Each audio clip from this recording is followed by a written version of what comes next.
My name is Ashley Page and I'll be talking to you today about child development. So the child development is defined as the persistent, cumulative and progressive changes in the developmental of children and adolescents. So it goes under three main developmental domains. So you have your physical, so that's the physical changes to the body and the brain, and the age-related changes in their motor skills and health-related behaviours.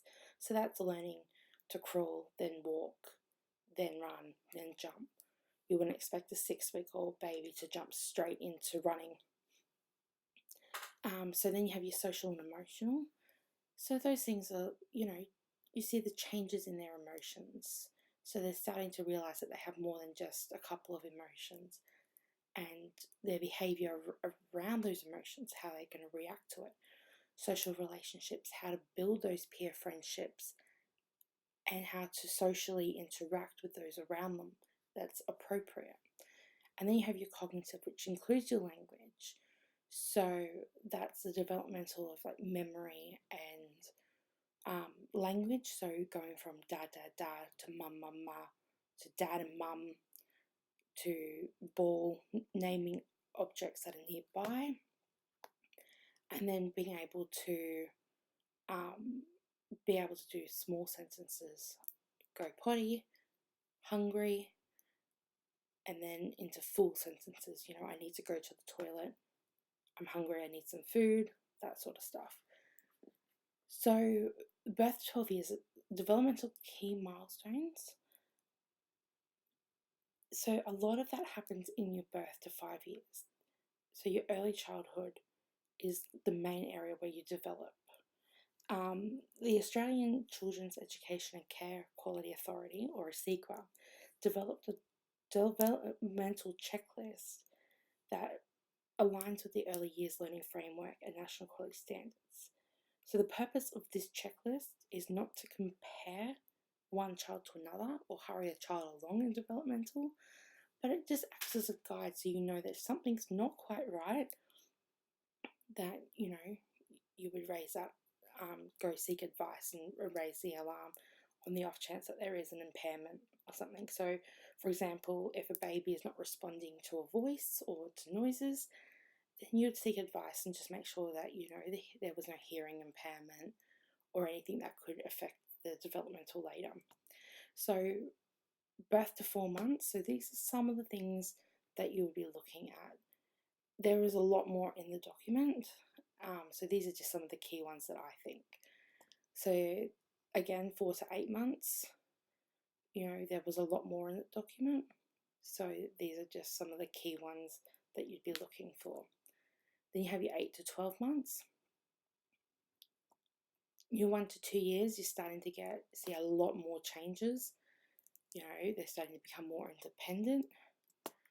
2 to 3 years, again, starting to develop more into people that they're going to become.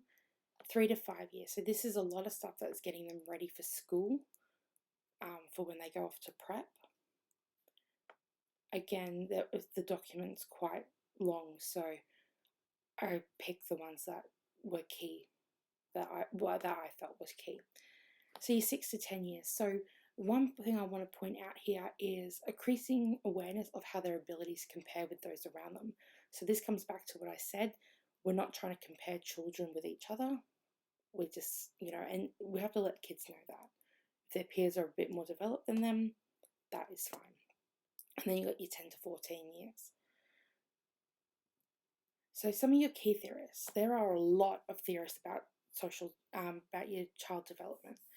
So I just want to focus on Vygotsky's socio-cultural theory, Piaget's cognitive developmental theory, Bandura's social learning theory, and Bowlby's attachment theory. So Vygotsky's socio-cultural theory is that he believed that children had to be involved in their learning. It wasn't just biological development and cultural experiences that influence the learning, but the social contact with others is key. So he designed the zone of proximal development. So it's saying that things that I can learn on my own, but with using knowledgeable others, technology, tools, resources, stimulus, we can actually extend children's learning. So they need to have those contacts and able to learn and develop fully.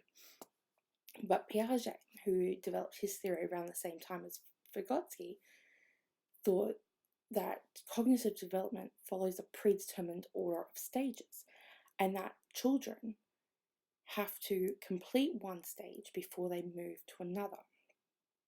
So you have your sensory motor, your pre-operational, concrete operational, formal operational.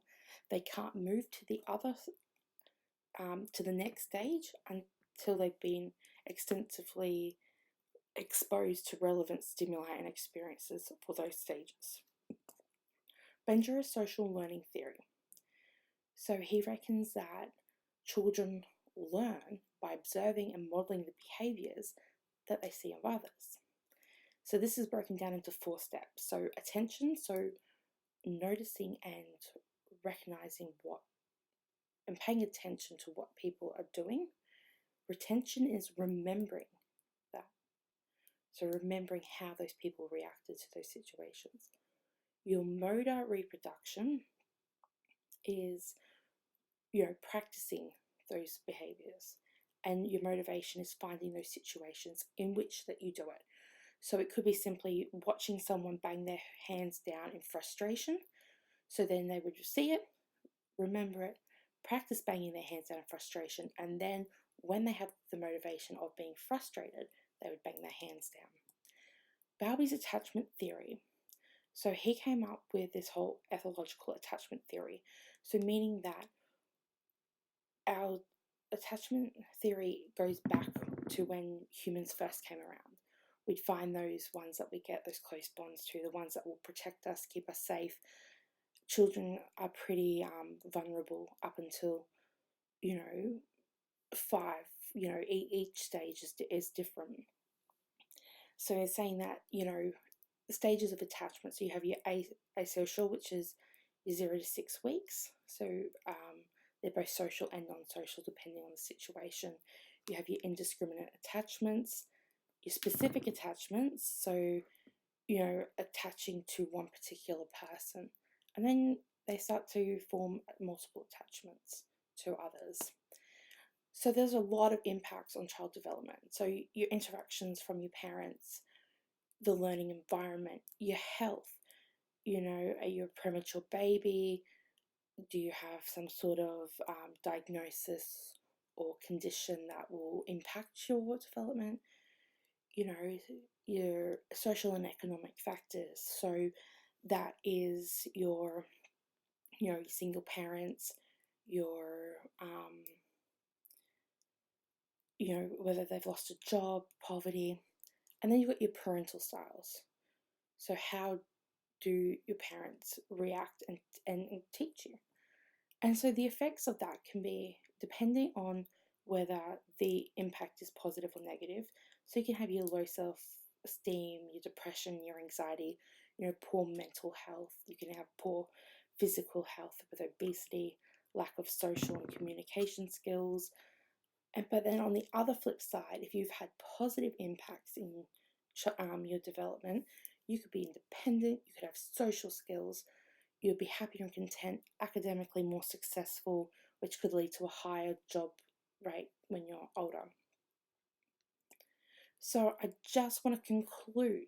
So these are just a few key points that I think need to be remembered. So when dealing with the developmental of children. So children develop at different rates. There's no point comparing them to each other because you're just going to put more pressure on the kid and make them feel not worthy if they're not up to the same standard as their peers. There are a lot of theories surrounding development in children. So definitely, look into some of the ones we couldn't touch on in this presentation. If you're concerned, seek advice. Remember, childhood should be full of learning and developing in positive and safe environments. Thank you for listening. The end.